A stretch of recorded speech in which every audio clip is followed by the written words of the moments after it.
afternoon, Rotarians and guests. This is the Rotary Club of Toronto. I'm John Fortney, Club President. It is my pleasure to welcome you to the second of our racism series, the Rotary virtual meeting and part 2 of our annual general meeting, which will be for members only at the end. After the invocation and recognition of the traditional lands, please stay tuned for the playing of the national anthem and the loyal toast.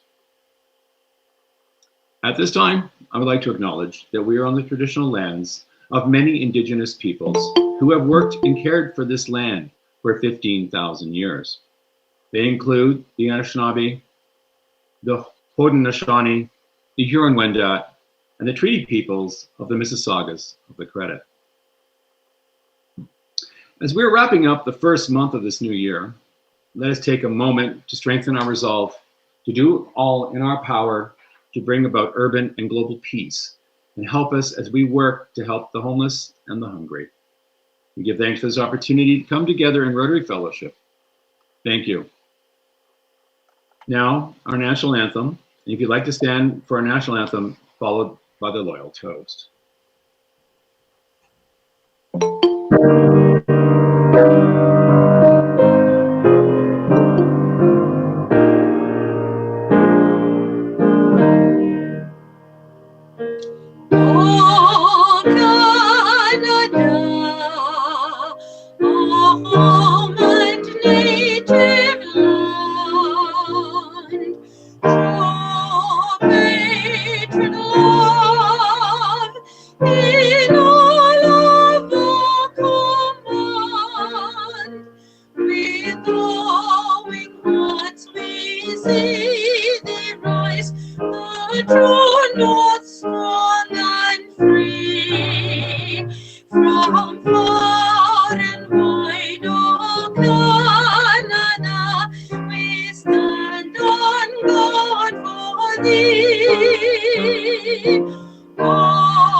Ladies and gentlemen, Queen of Canada.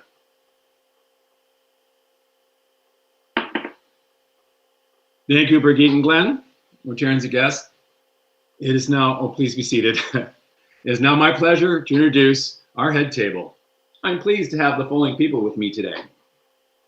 Deb Snyder, Rotarian since 2018. Her classification is Business Development and Project Management. Deb is the chair of our Marketing and Communications Committee. Kurt Croson, Rotarian since 2013, his classification, retired. Kurt is the past chair of our Audit Committee and is the Club Board Liaison Director and co-chair of our Environmental Service Committee. Sylvia Geist, Rotarian since 2004, classification Psychology. She is a clinical psychologist in private practice and is one of the program committee's coordinators of our racism series and host to our guest speakers, who are Dahabo Omer, Executive Director of Black North Initiative, and Gail Nasensen, Associate Director, External Affairs for the Center for Israel and Jewish Affairs, whom you will hear more shortly. Ladies and gentlemen, our head table.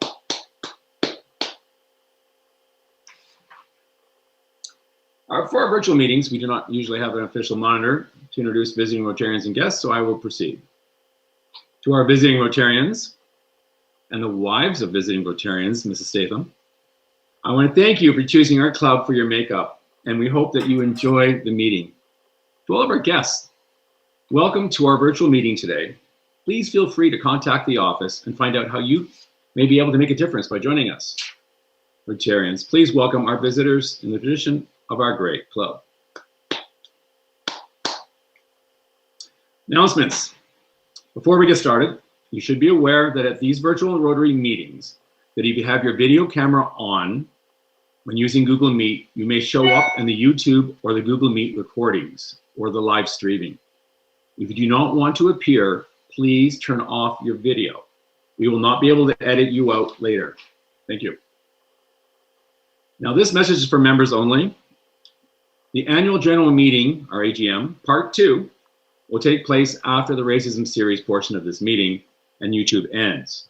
So if you're on YouTube, you'll have to switch over to Google Meet for the AGM and find out who our new club executives will be.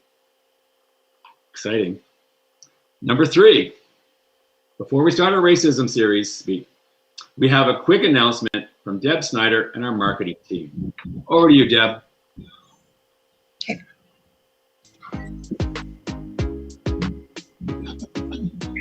Is Rotary Toronto the right club for you to join? We invite you to find out. Have an outlet for your philanthropic spirit. Become involved in impacting your community for the greater good. We need your help. Together, we can make a powerful difference. More power to you. Visit rotarytoronto.com/join and fill out the form. Back to you, President John. Thank you, marketing team. You're doing this is so amazing. It's so timely, and I'm so excited to see what you've come up with, and can't wait to see the results.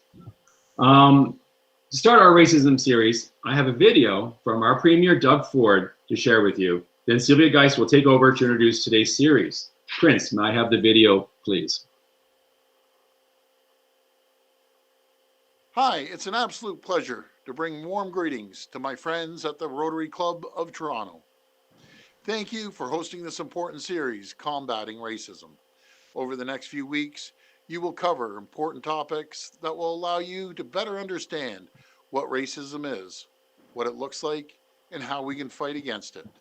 Our government is working hard to remove the social and economic barriers that racialized communities continue to face, to ensure everyone from all walks of life have the opportunity to achieve their full potential. Have a great virtual conference. Let's continue learning and working together to build a better future for all Ontarians. Thank you, and have a great conference.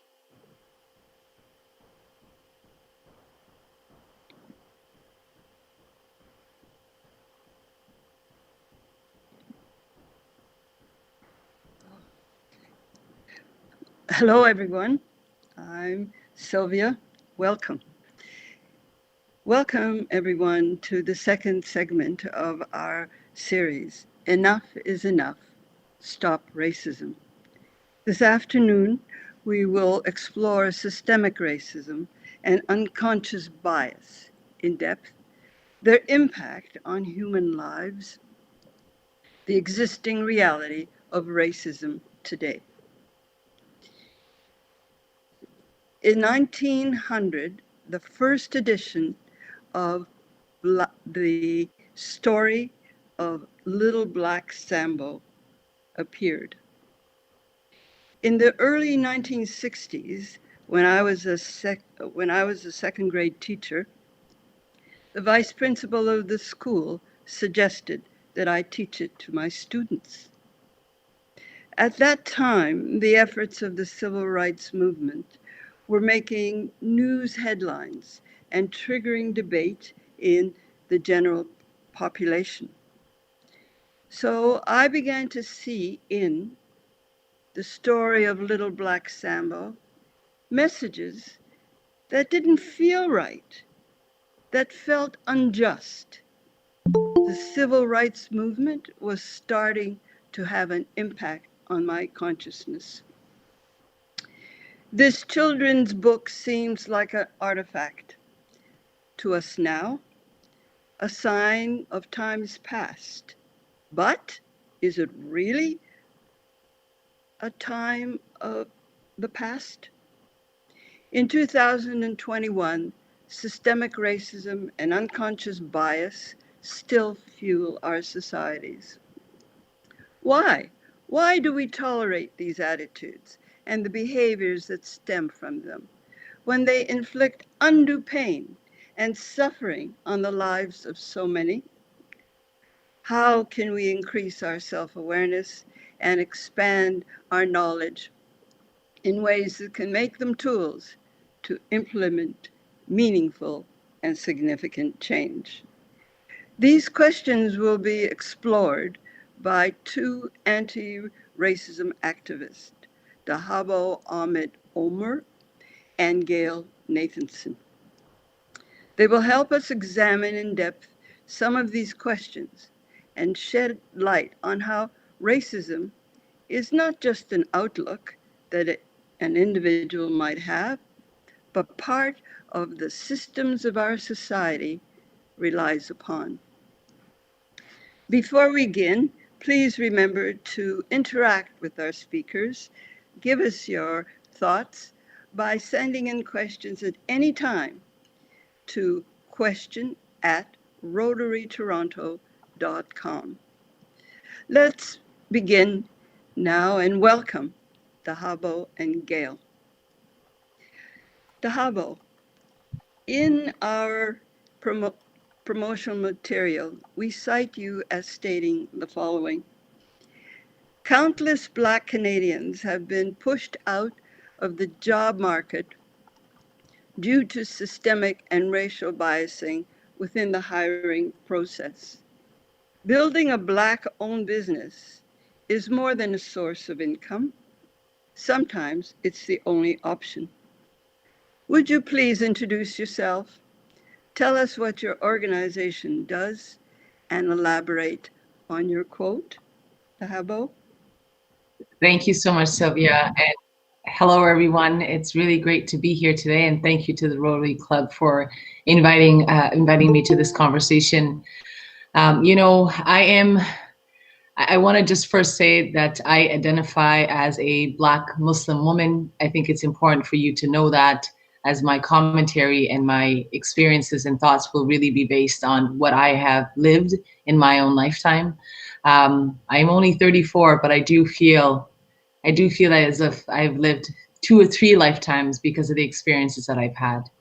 And so my organization, the Black North Initiative, I'm the executive director there, and I've been part of this organization for the last couple of months. It's only 6 months old, but we've done an incredible amount of work to combat anti-Black racism. We said to ourselves, and our founder and chairman, Wes Hall, since the moment George Floyd died, there was a sense of awakening. And I think that you've all felt that around what can we do to ensure that no one else dies due to racism.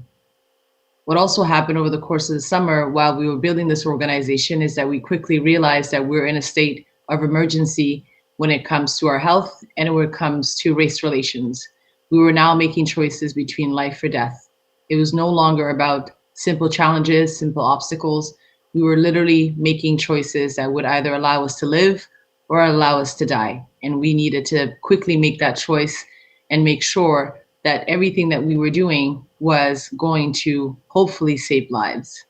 And so the organization right now works within the corporate sector, we work within the public sector, and we also work in the charitable sector to make sure that we can look at some of these challenges that Black Canadians face every single day and be able to find tangible solutions, not just talk about the issues, because I think we're way past that now, but tangible solutions that would allow us to support these communities. I want to just for a moment give you the reality of Black Canadians. Right now, Black women, 29% of Black women do not have a family doctor. 83% of Black Canadians feel as though they face racism every single day of their lives. Around 43% of Black Canadians in Toronto have negative interactions with police, whether it's with a taser, with a police dog, or with a baton, or with a gun. You now also have Black community members who unfortunately do not have access not only to healthcare, but they don't have access to job opportunities. Now imagine living with all of this, with all of the different challenges in all facets of life, and then COVID comes around. I can tell you that COVID-19 is not racist. COVID-19 is a virus. But the way that it's impacted Black communities and BIPOC communities and marginalized communities has been disproportionate. And the main simple reason for that is because these challenges have been there prior to COVID-19. And so now you have individuals, most individuals that are on the front lines are from the marginalized community. This is why you see data reports coming out now more than ever around how much COVID has impacted racialized and marginalized communities. In Toronto, over 80% of those that have contracted COVID-19 are from the racialized community. That's because they're on the front lines. That's because they're in our hospitals, they're in our grocery stores, they are essential workers. These are the individuals who are also living in multi-generational families. I can tell you that when I was younger, my mother, my grandmother, my uncle, 5 of my siblings, and myself all lived in the same household. That is a reality for most Black families. We are multi-generational. Just the other day, I was hearing from a community advocate who's on the ground that in a family of 7 had just contracted COVID because one person had gone out and gone to do some groceries and was the person that was mostly going out of the household and came back and unfortunately infected everyone else. There's a grandmother that's 83 in that household. There's a mother that's 65. And if you can imagine, 3 of those people are also the individuals that are the breadwinners. None of them can now go out. They all have to self-isolate. They all have to figure out how they're going to get groceries, how they're going to provide for themselves. And this is a reality for most. And you know, I believe that in order for us to truly understand what racism does, we need to look at our individual behaviors. If each and one of us on this call today can take a moment and put ourselves in that family's shoes and say to yourself, well, what would I do? I'm sure you wouldn't have the answer to that question because it's the unknown. And that's the privilege that I think we all carry, to say to ourselves, we are not living in that life, and there's many things that we can do to make sure that we can support these communities. And so my quote around job opportunity really speaks to many different parts. When you have a job, you're healthier. When you have a job, you can provide for your family. When you have a job, you feel dignified, you have pride. When you have a job, you have a life. If you don't have a job, what are you doing? What are you doing? How are you growing? How are you empowering yourself? How are you uplifting your children? How are you doing any of those things? And unfortunately, the Black community now more than ever is suffering greatly when it comes to the job market. The opportunities are already very scarce. They were before, and they're even more so today. And so I say these things not necessarily to shock you, but to give you a moment to reflect and think about your own personal lives, and say to yourself that my privilege is power, and my power is a duty, and the duty that I have is to give. And I say that all the time, that with the power that we all have, I think there's much more that we can do to support these communities. And so I'm very honored to be part of this conversation. I can't wait to get to the dialogue and hear from Gail and others. And so I'll pass it back to Sylvia. Thank you, Dahabo. Gail, your quote, online hate in general is not a problem the Jews, the Muslims, or the Sikhs, or Blacks, or women, or Indigenous peoples, or the LGBTQ2+ community. It is our problem. It is a human problem. Would you introduce yourself? Tell us about your agency. Elaborate on your quote, and particularly within the context of unconscious bias and systemic racism. Thank you, Sylvia. So first, I want to say thank you to the Rotary Club of Toronto for hosting this really important series and this really important conversation. thank you for putting me on a panel with my friend and colleague Dahabo. Our organizations work quite closely together on a number of the issues we're going to talk to you about today. And it's a real pleasure for me to be able to have this conversation with her and all of you at the same time. So thank you. Just quickly, CEJA is the advocacy agent for the Jewish federations across Canada. In Toronto, some of you may know that as UJA Federation.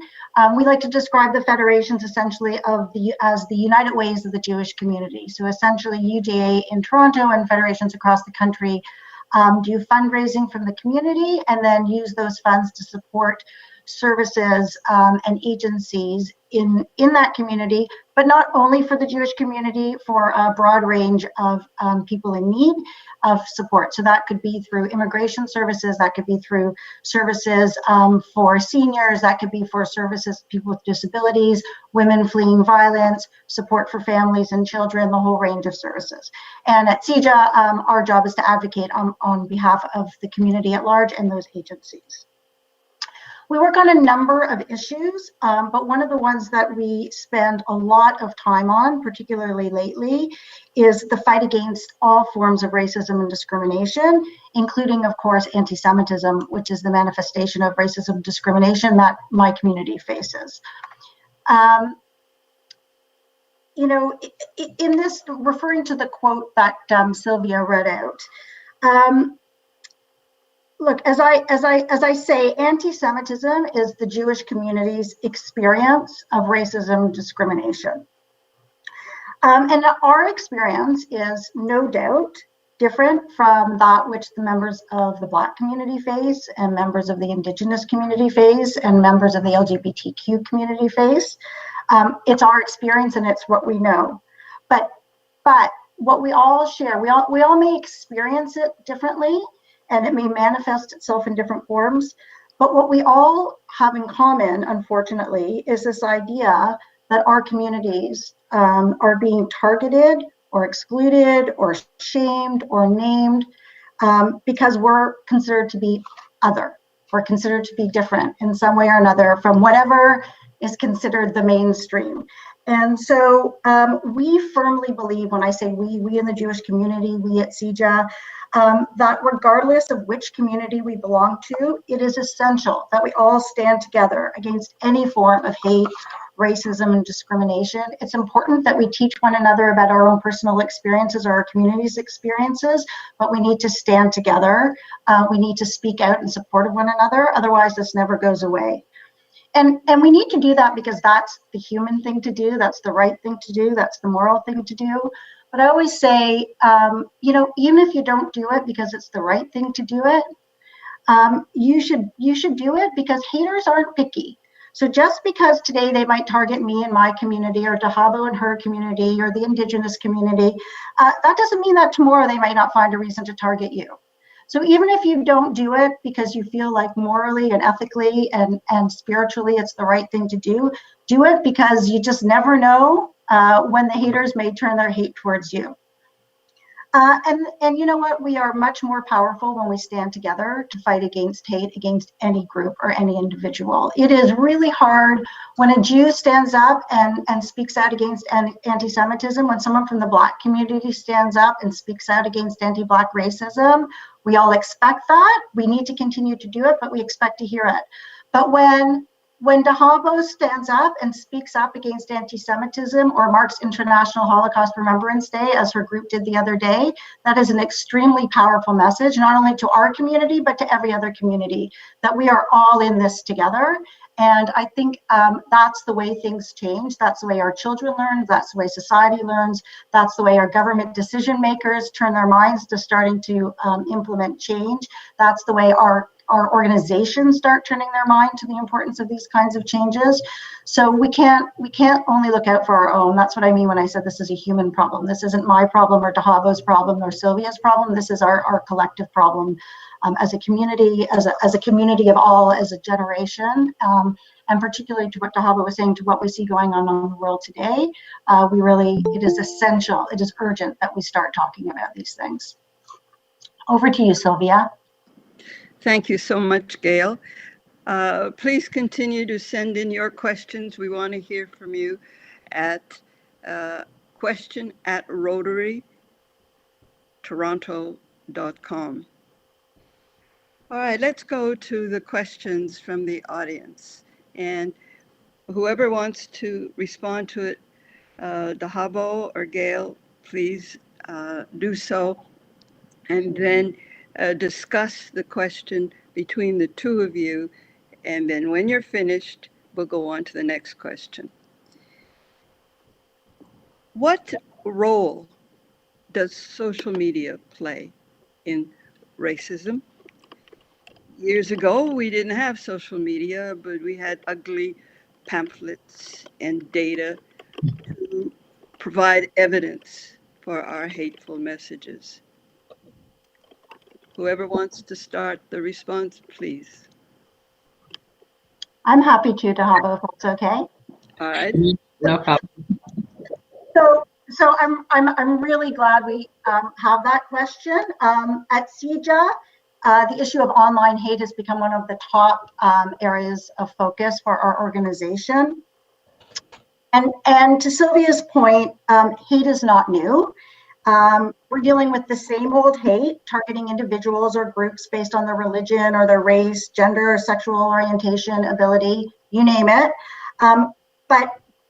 So the hate's not new, but it's the same old hate, but it's in a new and very powerful, what I would call, delivery system. So the internet and online communication, social media platforms have brought the problem of hate and racism and discrimination to a whole new level. They've essentially made them mainstream and accessible to anybody who wants them. So to Sylvia's point, it used to be that to spew hate, you needed to say it out loud, you needed to face the person or people that you were targeting, which actually took a lot of guts to do that. Most people are not necessarily, they know in their heart it's not right, so they didn't always have the boldness to face somebody in a grocery store, in the schoolyard, on the street, and call and say hateful things directly to them. Or to Sylvia's point, sometimes you could reach a bit of a broader audience through a publication of some sort, but that had to get through somebody willing to print that for you. And so there was an inherent vetting system. If you submitted something to a newspaper or some other forum that was going to reach a broad audience, there was a vetting system to hopefully take out the hateful information. But of course, that's all changed now. So the advent of the internet and instantaneous communication at the press of a button has been a game changer for the haters. They're safely tucked behind their computer screen. They can hit a button and spew to millions of people whatever kind of hateful messages they want. And anybody who happens to be sitting across, on the other side of a computer screen or their phone and is interested or curious about that message can pick it up, and then with another click can spread it, thousands and thousands of times over. So the hate is not new, but the breadth and the speed which it travels is new, and that has caused huge problems. And particularly to Dahabo's point earlier, she was talking about the pandemic in terms of the grossly disproportionate impact on Black and other vulnerable communities, but it's also had a huge impact on the spread of online hate. People are home, people are stressed, people are sitting behind their computers, people want to blame other people for the challenges that we're all facing. And there's a real opportunity for hate to spread through social media. So I would also just say one last thing about that. Online hate is devastating at a couple of levels. It is devastating in and of itself for peoples and communities who are targeted. When you see hateful messages, I can give you an example right now. There are a shocking number of conspiracy theories floating around right now against the Jewish community that Jews were responsible for the pandemic. I can't explain why people would think that was the case. I can't explain why anyone would think anybody would purposely create this pandemic, but that's a theory that's out there. So that is, if you see that and you read that as a Jew, that is obviously incredibly disconcerting. It's frightening, and it has the impact on people to try to hide or sort of to disguise their identity and not wear that identity proudly. If you think there's people out walking around who think that Jews are responsible for COVID, then you may not want to let people know that you're Jewish in case they hold those beliefs and may believe that you were somehow collectively responsible for that. So it has this impact of smothering our own identity or our pride in our identity. But of course, it also has the impact of spreading into real world violence. And we've seen that today's the 4th year anniversary of the attack on the mosque in Quebec City. We saw what happened in the Washington, D.C. I think it's 3 weeks ago now, with the storming of the Capitol, much of which started with online energy and negativity and online hate and targeting of individuals and communities. We've seen numerous attacks on synagogues around the world, starting with online hate. We saw the van attack on Yonge Street that was targeting women, where that individual's hateful ideas started through online forums. So I think it's really important to remember that online hate is awful in and of itself for the consequences that it has on an individual's sense of security and psyche, but it also can and does spill over into real world violence with real world consequences, including death. So that's what I have to say. I'm sure Dahabo has some great context to add to that.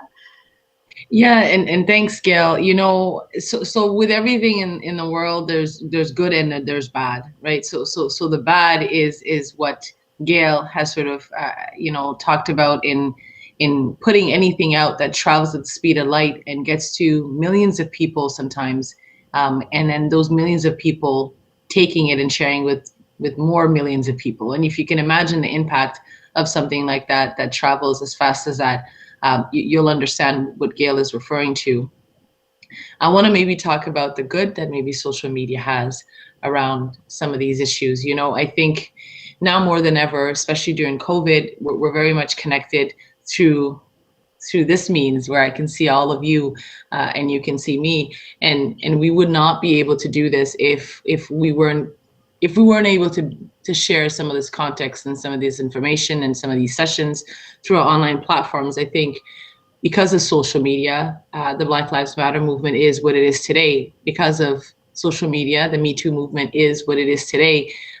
Because of social media, the Nothing About Us Without Us movement from the persons with disability community wouldn't be where it is today without it. And so I think that there is such an accountability that comes with being on social media, that anything and everything that you share can literally have ripple effect. And I think it's very important for us to look at this mechanism and this avenue as a way to turn the world on its head and to be positive. You know, I think that what we are dealing with today more than ever is something that has connected us as a human race. There's not a single person in this world that's not facing COVID-19 today. We've never had a common challenge of this nature, of this caliber. So if you can imagine that everyone is connecting through social media, we're sharing messages, we're sharing events, we're sharing a lot of the community groups that I'm a part of are having healing sessions online. We're sharing our thoughts, our prayers for people. We are asking people to stay home. We're saying, wash your hands and do this and do. Again, I mean, social media has played such an incredible and positive effect on sharing those thoughts. And I think it's important for us to at least say to ourselves that it could be a weapon for good or a weapon for bad. And if we really look at some of the movements that have happened across our generations, they've happened because of social media, because we can sort of share that information as quickly as we want. And then those of us that have a bigger platform, I think have even a greater responsibility. And I think, we don't necessarily appreciate the level of impact that we can have with every single message that we put out. It gets to at least one person. I can guarantee you that anything that you put out gets to at least one person, and that one person can share it with another. And before you know it, then there's this concept, and I don't know if anyone has ever heard of it, but it's called the red line. And it basically means that we are all, in the entire world, we're all very connected. I've never been to Japan. I'll give you an example. It's a place I want to go to, but there's probably a few people in Japan that I am very much connected to, whether my lineage, my heritage, my family of today, my coworkers, my friends, my acquaintances. There is someone out there that I know somehow, some way. And so that tells me that we are very much connected. I think social media has shown us that we can connect, that we can heal, we can share, we can be interconnected in a way that we've never been before. And so I think there's such a positive piece to using your social media. I'm very deliberate about my social media platforms and the way that I share things. I almost never share anything negative anymore because I see the power of social media. When something bad happens, I use the opportunity to ask people to support or to help or to fundraise or to volunteer and use my social media platforms for that. So I think there's such a impact generally on our communities if we're able to use this tool for good. So for those of you that are on Facebook or Instagram or Twitter or LinkedIn or even Snapchat and TikTok, which are more sort of fun platforms, there is such a way that people are now expressing themselves, sharing their thoughts, and letting other people join in and be part of the fight, right? So I think there is some really good. It's unfortunate that sometimes we use it for bad. Dahabo, if I could just quickly touch on that. It's so great to hear you say that. We're so focused, and partly because we're working with government and partners, including BNI and FBC and others, on looking for kind of responsible policy responses to what's really exploded. We just our policy making hasn't been able to keep up with the change in technology and the change in pace. But I think you hit a really important point, which is that there's so much good. It is a tool for good. I think the issue is to ensure that people are thoughtful and responsible. And I may get a chance to speak to this a bit later, but also that when you see something that is hateful or denigrating or negative and hurtful, that you take the opportunity to call it out and say that's not okay. That's not okay on this platform.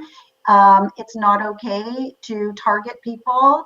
It's the same thing as doing it live. That has to stop. So I think it's about responsibility and thoughtfulness, and that's our responsibility as a community and at large to remind one another that this is a very powerful tool that can be used for good, and so you need to be thoughtful about how you use it.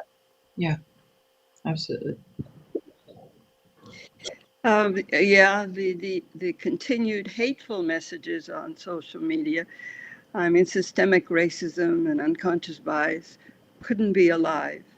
But let's move on towards another question in the corporate world, as someone suggested.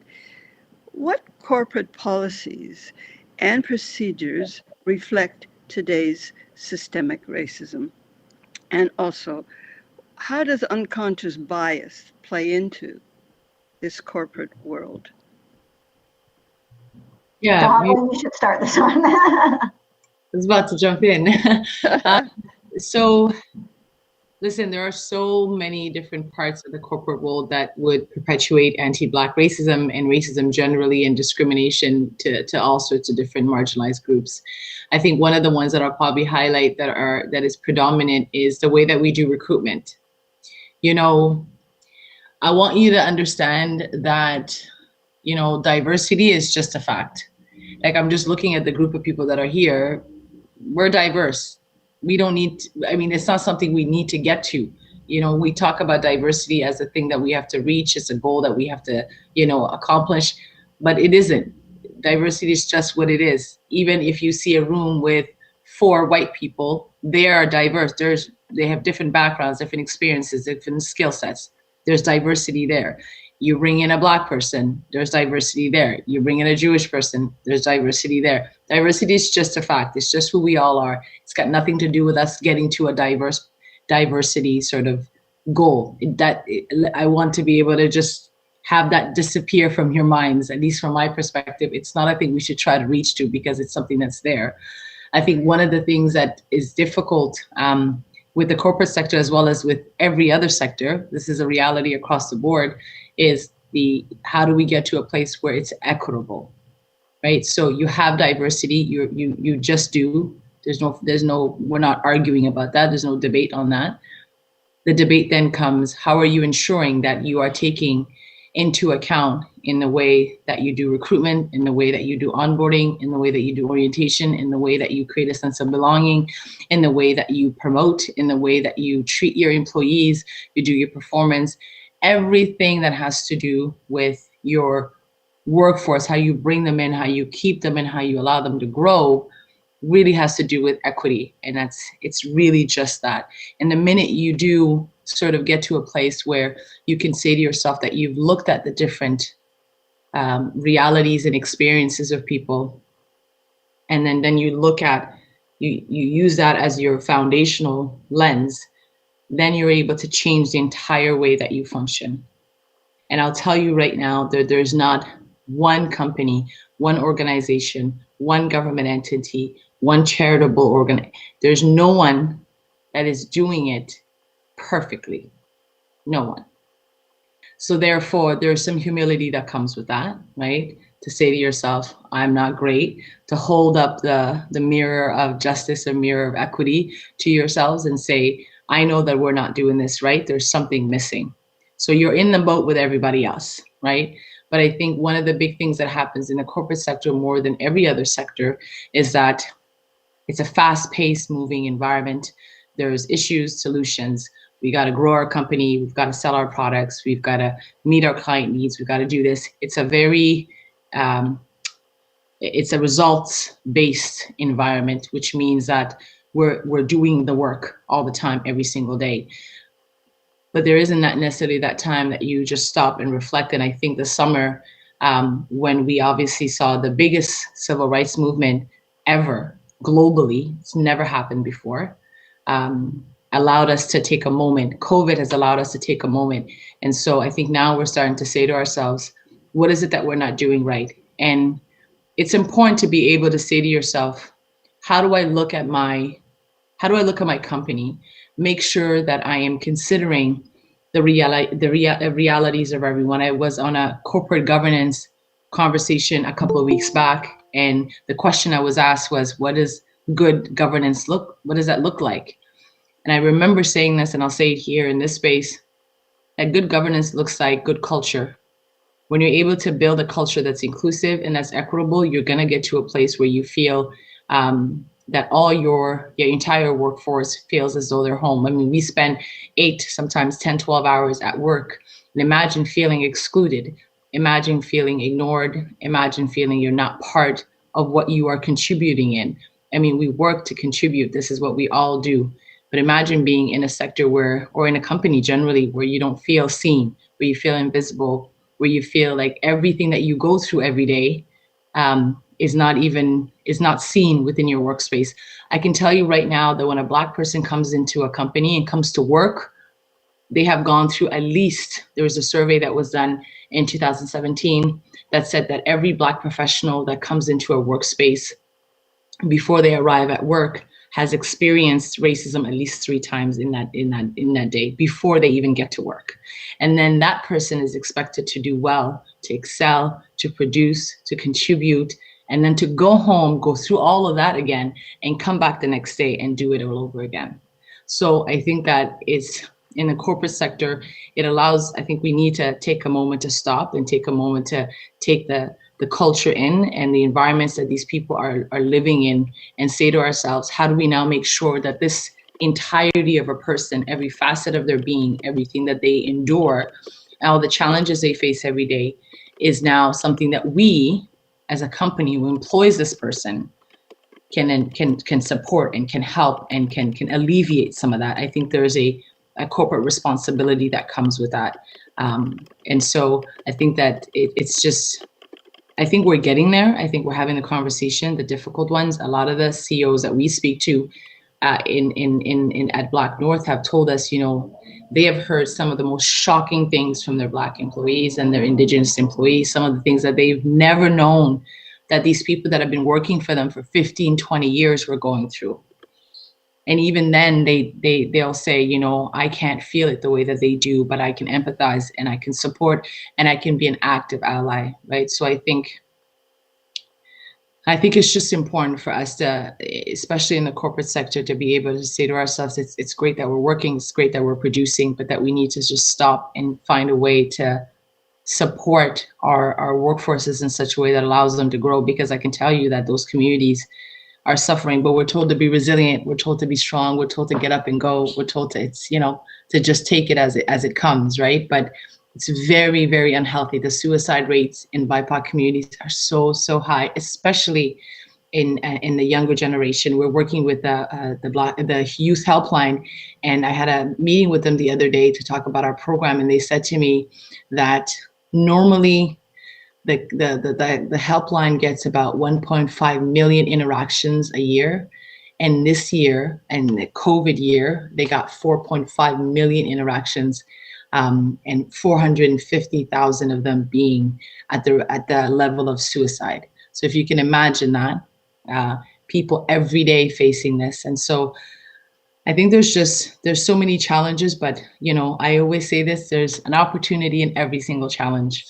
Always there's a chance to do something about a challenge. It's when it's left alone that it becomes detrimental, right? So Gail, I'm sure you have some thoughts. Yeah, I mean, yes, I think that first of all, Dahabo really spoke incredibly eloquently to the issue, and particularly to the idea of what I was hearing you say, Dahabo, is the importance of being aware and thoughtful about other people's experiences. What you said in the first part of, like earlier today, was the idea of putting yourself in someone else's shoes, and I think that is key. Whether we're talking about, because corporate policies are developed by people, and if people and individuals don't have the lens and the thoughtfulness to think about experiences of others, and look, none of us are ever going to understand exactly. I'm not going to understand exactly what Dahabo's experiences are, and she's not going to understand exactly what mine are. But I do know enough to know that that's the case, and know enough to include Dahabo or whoever else I'm talking to in those conversations as we're thinking about our corporate or organizational policies and structures. And, it's interesting to think of this from the perspective of the Jewish community, because we certainly are in a different situation than the Black community in Canada right now. We no longer face what we did historically in terms of,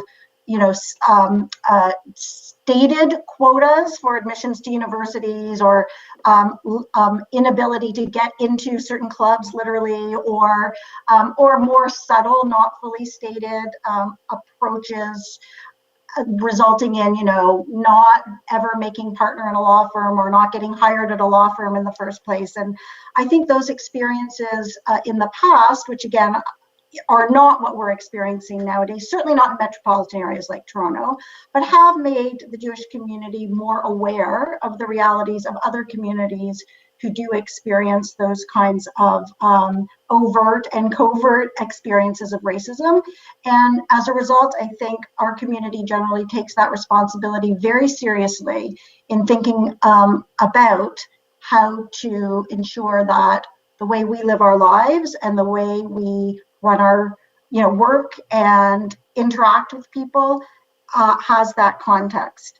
But I'll also tell you that it's interesting, for those of you not from the Jewish community, we're also in this interesting situation where while we use this term, or I don't use this term, but I like this term. I've been lucky enough not have to use this term day to day, but as sort of white passing, in that unless I identify myself as Jewish, people won't necessarily know that I'm Jewish. There's certain last names that may give it away or whatever, if you're kind of aware of that. But generally, I can pass as, let's use the term white, which means that should I choose to not advertise my Jewish identity, because I think it's easier to succeed in my workplace, to climb the corporate ladder, to hang out with a bunch of friends, I have that option. But what that does is cause people, as I said at the beginning, to suppress their identity, which is in and of itself this kind of weird form of systemic racism. Because if we don't feel comfortable, if any group doesn't feel comfortable identifying with their community and their true identity, that is a form of discrimination. And we may see it as sort of self-imposed, it's my choice. But if I feel inhibited, and I feel that my success or my friendships or you name it is going to be impacted by identifying in that way, then that, I think, is a form of experienced discrimination. And so that's just to say that I think again, Dahabo, I really was struck by what you said at the beginning, because it's how I try to live my life and teach my kids to live their lives generally, is, you know, put yourself in someone else's shoes. I always say, but for the grace of God, you know, like I could be living in a country where COVID was the 100th of my list of problems. You know, the first of my problems could be trying to feed my children every single day for my whole entire life. So I think that it is really important for us all the time to live our lives that way, and that would go towards addressing some of the issues, which are big challenges, but not insurmountable. And the last thing I'll say, picking up on Dahabo's earlier points about social media, what happened over the summer with the murder of George Floyd and the huge uprising of awareness from people who do not live in the Black community about the realities of day-to-day life for so many of our Black friends and colleagues. You know, Dahabo, to your point that some of the CEOs said, like, you hear stories from people. I would say to my kids, you know, it never would occur to me to tell you that if there was that if you got stopped by a police officer, make sure that your hands are where they can see them. It would never occur to me to say to you, don't trust a police officer if you're you know, if you need assistance. And yet, if we were living the exact same life but had a different color skin, I would be sending a different message to you. And when I think about that, I find it terrifying, upsetting, but it also, you know, horrifying, all these things. But it also really helps you understand that the life I live is not the same the life my neighbor lives, or the life my colleague lives. And I think all of that is essential to going into this. Even the corporate policy and procedures is ensuring we understand other people's experiences. Thank you, Gail. We are not having as much time as I would love to have with both of you, but we have two questions that I think that are important, and we have to end in good time. So the first question is, does BIPOC, a term used by Black, Indigenous, and people of color that highlights the unique relationship to whiteness, pose a challenge in your work environment? And related to that question is from the audience, as a white male from a privileged background, how do I confront the racist attitudes that I see around me and within myself? Great question. Running short, feel pressured for time, but give it a shot, Dahabo, and then Gail, and then we need time to answer the final question. Dahabo. Oh, yeah, Sylvia, you're not giving me enough time. I know, we'll have to have you back. So, okay. So I want to start from a place of kindness, because I want to thank whoever asked that question, because it's not an easy question to even ask, let alone start to assess and question yourself on. Second, I think that I want to just talk about the humility that comes with wanting to do the assessment of your environment, especially when you're in a place of privilege. I want you to think about, and I'm almost speaking directly to the person who asked the question, but also directly to each and one of you. And I want to pretend like you're each in one room with me, because this is such a personal question, and I'm going to give you a really raw and personal answer. So I'm going to pretend like there's only one person that I'm speaking to at a time. It is a hard reality the day that you realize that you've carried privilege and you've carried power and others have not, and have suffered because you have carried that privilege and you have carried that power.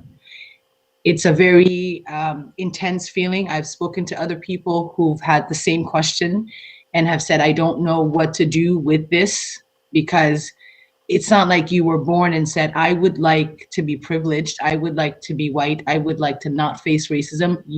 That didn't happen, right? So it's not that your choice, you didn't make a choice to be born privileged, but there is a choice that's made when you remain privileged and you don't share that power. I can tell you that when you look at the BIPOC communities, and for just a moment, I don't necessarily personally like to use the term BIPOC because it puts too many realities and too many people in one bucket.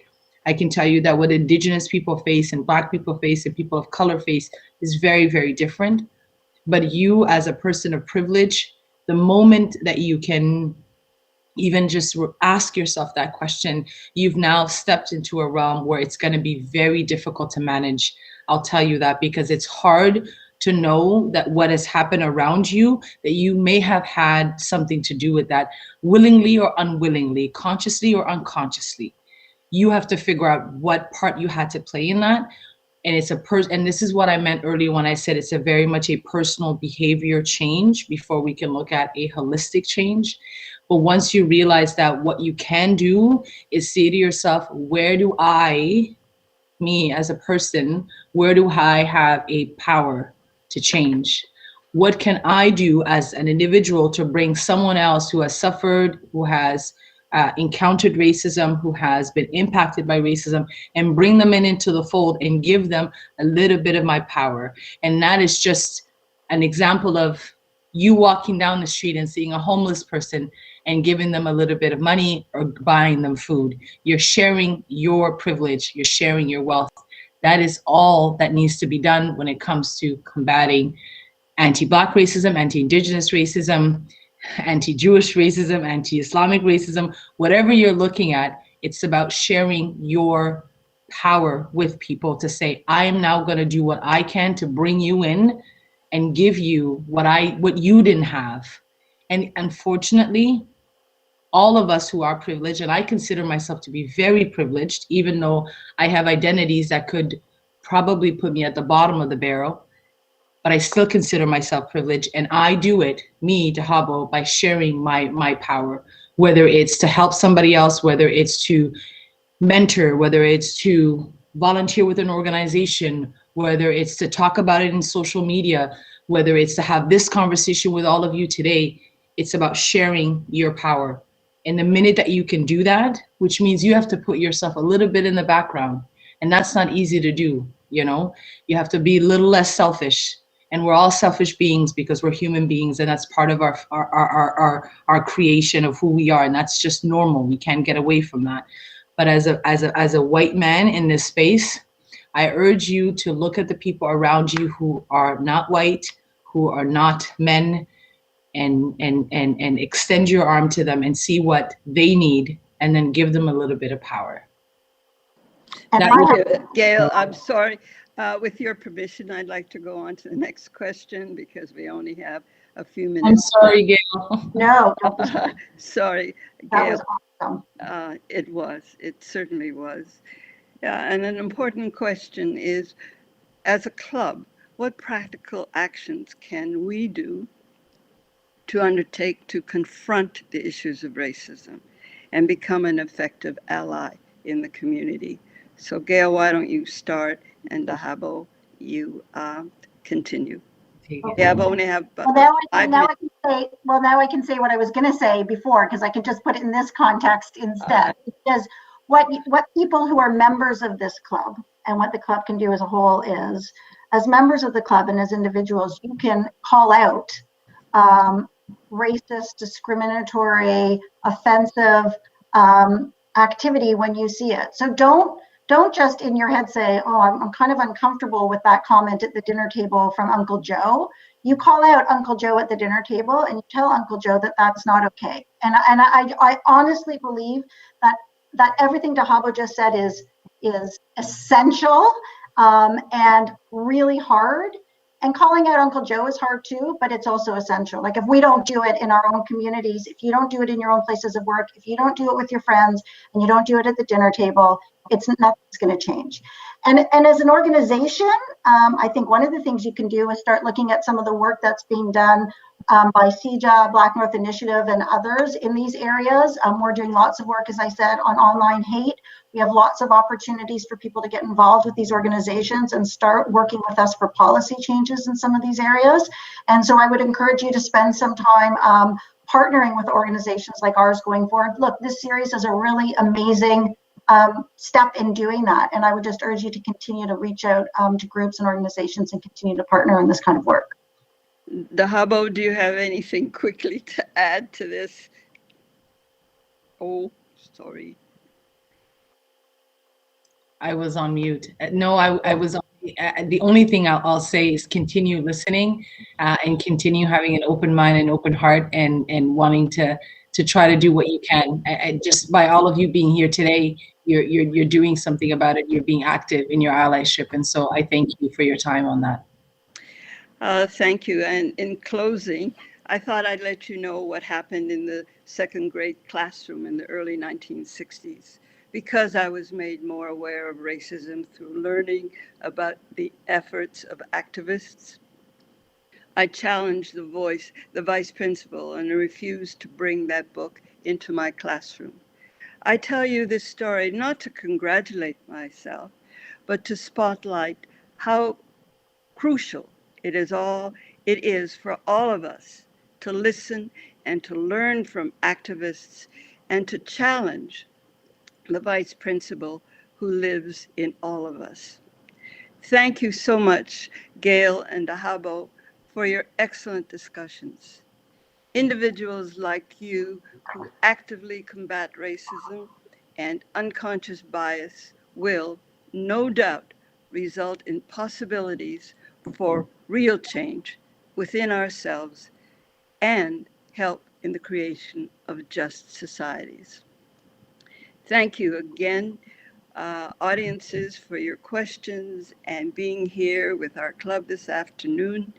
Next week, please join us for the last segment of this series on racism, A Call to Action. What can we do? And thanks again, Dahabo and Gail, for your insights and your courage to keep on fighting. Thank you. Back to you, President John. Well, thank you, Dahabo, Gail, and Sylvia. Just absolutely incredible. And, you know, I've always, over the years, whenever we have someone from a community that has suffered, you know, Indigenous speakers, even powerful women executives, you two lovely ladies today, people who have lived through some, you know, possibly some just very angry and times that you could come across as angry, you don't. You come with peace and calm and inspiration.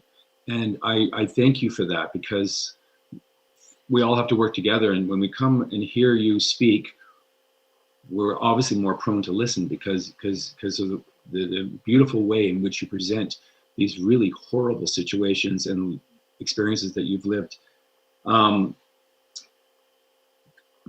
It's also very, this week with Bellette's mental health issues, I saw a piece on a Black man who was suffering PTSD from racism, and like it's that personal, you know. And my heart broke listening to that one report about this one person, you know, because we think in the macro always and the communities, but when you think about individual people in each of these communities and what each person, you know, and with white privilege, you know, yes, with the visible minorities, it's a little more easier to identify, but there's so many people that, you know, whether it be, like Gail said, Jewish, LGBTQ, or what if you're in a situation, I know I've been in one where someone was making, let's say, the wrong comments about, I don't even know what background, and one of the people in that group who was not of that background was married to someone in that background.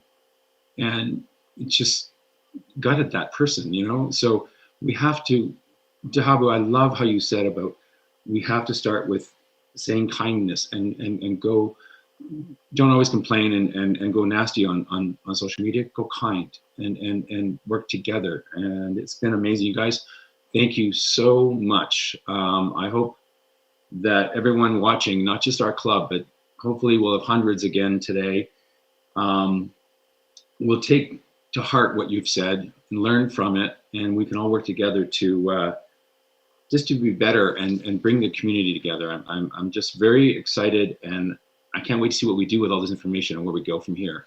As a club, and anyone who's watched this, where they go,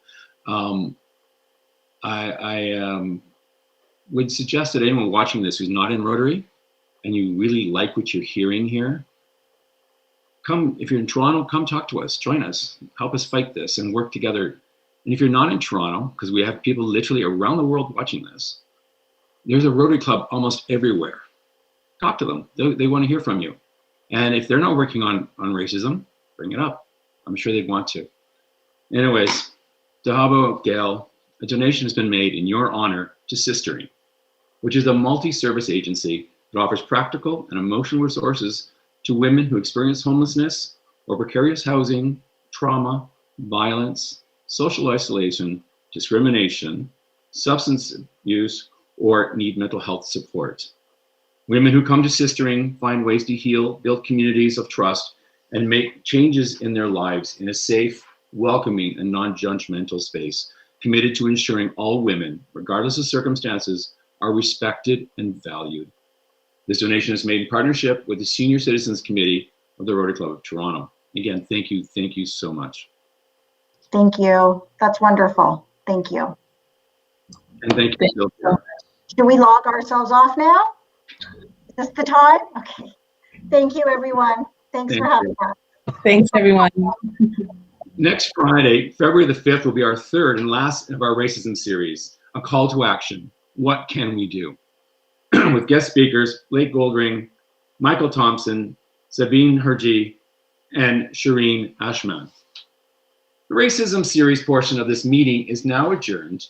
We will move on to our members only annual general meeting. For our guests only, thank you for attending our meeting today. The YouTube link will stop now. And if you're on Google Meet, we'll be asking you to leave the meeting, please, so we can start our annual general meeting with our members. For our members, if you signed in, please do not leave Google Meet. And if you're on YouTube, please join the Google Meet meeting. After a few minutes, we will start the AGM formal part of our agenda.